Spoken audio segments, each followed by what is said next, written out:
दोस्तों, चाहे आप अपने पूरे शरीर को कितना भी ज्यादा मस्कुलर बना ले, लेकिन अगर आपके हाथ पतले हैं तो ये बहुत ही ज्यादा खराब लगता है।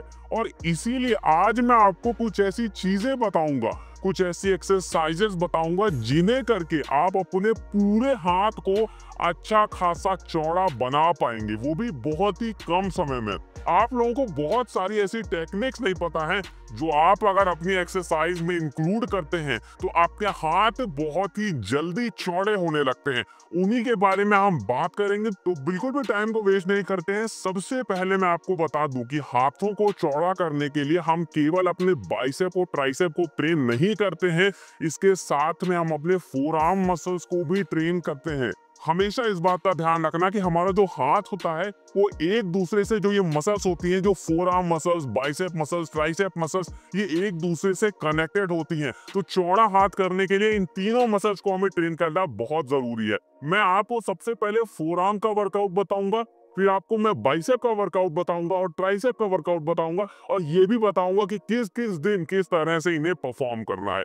तो आते हैं अपने सबसे पहले फोरआर्म वर्कआउट पे, जिसे हम कुछ इस तरीके से परफॉर्म करते हैं। इस वर्कआउट को हम बोलते हैं रिस्ट रोलर वर्कआउट। इसमें हमें क्या करना होता है, अपनी कलाइयों से, अपने पंजों से इस तरीके से, कोई भी स्टिक आप लोग ले सकते हो, कोई भी आप लोग ऐसा रॉड ले सकते हो और उसमें भारी चीज को बांध के रस्सी के द्वारा इस तरीके से एक्सरसाइज को परफॉर्म कर सकते हो। जिम में भी किया जा सकता है, इस एक्सरसाइज को हम घर में भी परफॉर्म कर सकते हैं। ये one of the best exercise मानी जाती है अगर आप लोग अपनी कलाइयों को, अगर आप लोग अपने फोरआर्म्स को मस्कुलर बनाना चाहते हैं, चौड़ा बनाना चाहते हैं।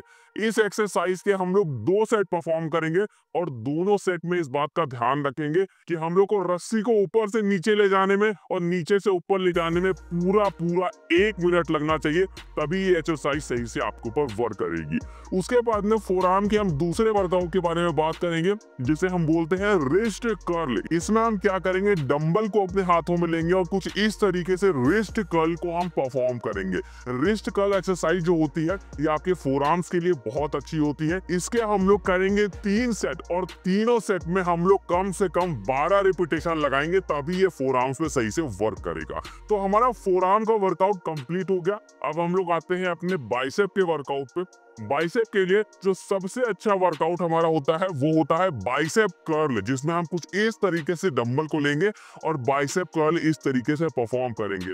एक बात को ध्यान रखना कि जब भी आप लोग बाइसेप कर्ल करो तो आप लोग को फेलियर तक जाना बहुत जरूरी है। फेलियर का मतलब ये होगा कि मान लो आप लोगों ने 11 रिपीटेशन परफॉर्म किए और आप लोग 12वां रिपीटेशन नहीं कर पा रहे हो, तब भी आप लोग को पूरी ताकत लगा के 12वां रिपीटेशन करना है। आप लोग को तब तक रिपीटेशन करना है जब तक आप लोग एकदम फेलियर पे ना हो जाओ, मतलब उसके अगला जो रिपीटेशन है वो आप लोग ना निकाल पाओ, तब तक आप लोगों को रिपीटेशन करना है। इस एक्सरसाइज के हम लोग करेंगे पूरे 3 सेट और तीनों सेट में हम लोग मिनिमम 12 रिपीटेशन तो लगाएंगे। नेक्स्ट वर्कआउट की बात करते हैं, जो हमारा होगा हैमर कर्ल। इसमें हम लोग कुछ इस तरीके से डंबल को लेते हैं और इस तरीके से हैमर कर्ल को परफॉर्म करते हैं। इस एक्सरसाइज को भी आपको ध्यान रखना है कि पूरा फेलियर तक जाना है। आप लोगों को लगाने हैं पूरे 3 सेट, तीनों सेट में मिनिमम आप लोगों को 12 रिपीटेशन रखने हैं। तो ये हमारा बाइसेप वर्कआउट कंप्लीट हो गया। अब हम बात करते हैं अपने ट्राइसेप मसल्स की, जो कि one of the most important muscles है अगर आप अपने हाथों को चौड़ा बनाना चाहते हैं। तो ट्राइसेप में जो हम लोग सबसे पहला वर्कआउट करेंगे वो हम करेंगे स्कल क्रशर। इसमें हम क्या करते हैं, अपने हाथों में आप लोग चाहे डंबल को ले सकते हो या फिर आप लोग बारबेल से, जिगजैग रॉड से भी इसे परफॉर्म कर सकते हो। हमें इस तरीके से बेंच पे लेट जाना होता है और इस तरीके से स्कल क्रशर को परफॉर्म करना होता है। स्कल क्रशर एक ऐसा वर्कआउट है जो आपके ट्राइसेप मसल्स को काफी तेजी से बनाता है, उन्हें काफी तेजी से चौड़ा करता है। तो आप लोग इस एक्सरसाइज को इस तरीके से परफॉर्म करेंगे। स्कल क्रशर के हम लोगों को करने हैं पूरे 2 सेट और दोनों सेट में हमें मिनिमम 12 रिपीटेशन लगाने हैं। उसके बाद में हम अपने नेक्स्ट वर्कआउट की बात करते हैं, जो कि हमारा होगा केबल पुश डाउन। आप लोग को क्या करना है, केबल मशीन पे आना है और कुछ इस तरीके से केबल पुश डाउन को आप लोगों को परफॉर्म करना है। एक बात का ध्यान रखना, तो केबल पुश डाउन में आप लोग इतना ही वजन लगाना जितना आप लोग आराम से खींच पाओ, आराम से उसे धक्का दे पाओ। इस तरीके से केबल पुश डाउन को परफॉर्म करेंगे और केबल पुश डाउन के हम लोगों को करने होते हैं पूरे 3 सेट और तीनों सेट में ये ध्यान रखना कि 12 रिपीटेशन तो आपको लगाने ही है, और अगर उससे ज्यादा निकाल पाओ तो वो और भी अच्छी बात है। जितने अच्छे से करोगे, जितने ज्यादा रिपीटेशन निकालोगे, उतना ही आपका ट्राइसेप मसल्स तेजी से ग्रो होगा। वर्कआउट खत्म करने के बाद में ये बात का ध्यान रखना है कि आप लोगों को हाई प्रोटीन वाला फूड लेना है, ताकि आप लोग की जो मसल्स ग्रोथ है वो तेजी से हो पाए। तो आप लोगों को वर्कआउट तो पता चल गया अपने हाथों को बनाने के लिए, अपने हाथों की मसल्स को ग्रो करने के लिए। अब यहाँ पे आप लोग को ये भी ध्यान रखना है कि इन वर्कआउट को आप लोग को कब कब परफॉर्म करना है।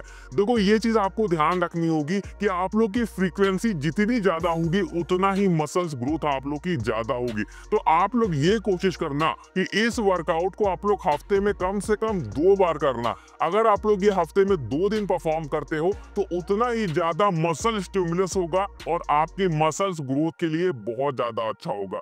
बस ये बात का ध्यान रखना कि लगातार एक दिन के बाद अगले दिन आप लोग को वर्कआउट नहीं करना है। मतलब अगर आपने इसको एक दिन परफॉर्म किया, तो उसके बाद 2 दिन का आप लोग को रेस्ट लेना है और फिर तीसरे दिन आप लोग को ये वर्कआउट परफॉर्म करना है। एक हफ्ते में 2 दिन परफॉर्म करोगे, आपकी मसल्स ग्रोथ काफी तेजी से बढ़ जाएगी।